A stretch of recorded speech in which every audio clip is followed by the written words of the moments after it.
Hello, I'm Herb Grover, Dean of Math and Sciences at Wayland Baptist University. I've also developed the course in environmental science that you've signed up for this term. Sometimes I'm the instructor and sometimes it's handed off to one of our other faculty. I'm standing along the Rio Blanco River near Pagosa Springs, Colorado.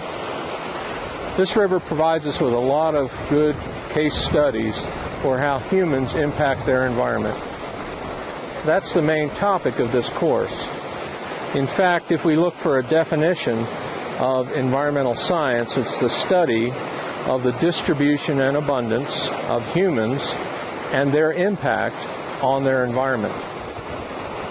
Rivers like this draw people, draws wildlife as well, but it draws people to this area mostly for recreational purposes. Of course, it's a beautiful setting, a beautiful place to be, but this is also prime habitat for trout.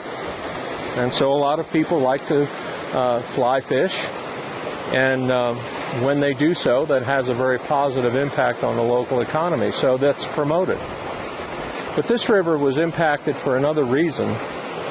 Much of the flow of this river was diverted to meet legal requirements in a water compact with the state of New Mexico.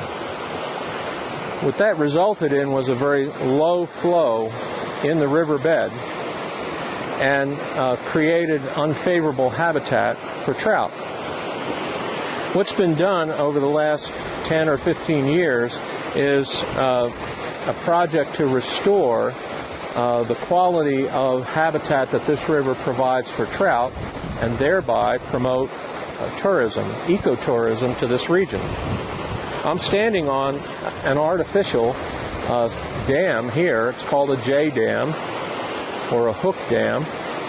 And what this does is actually impound the water so that the water speeds up when it flows over the dam, creating more turbulence, adding oxygen to the water, and actually speeding the water up as it flows down through the riverbed. So this has worked quite well. And as you can see, the water level actually is reasonably high right now. We're in the period of time when snow is melting in the mountains above us in the San Juan Mountains, and that snow melt is providing this additional flow to this river. Actually, the last 3 or 4 years, this area has experienced pretty significant drought. They've received somewhere between 60 to 80% of their normal snowpack in the wintertime, and that actually provides most of the water. Average rainfall or precipitation in this area is about 23 to 24 inches a year, so they've been receiving about 17 to 18 inches per year. So we're hoping that that will improve, and of course, as that does so, the habitat for trout in the summertime will be improved quite a bit.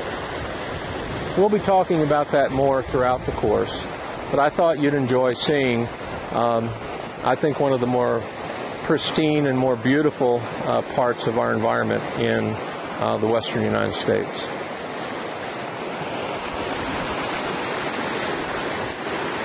Okay, cut it off.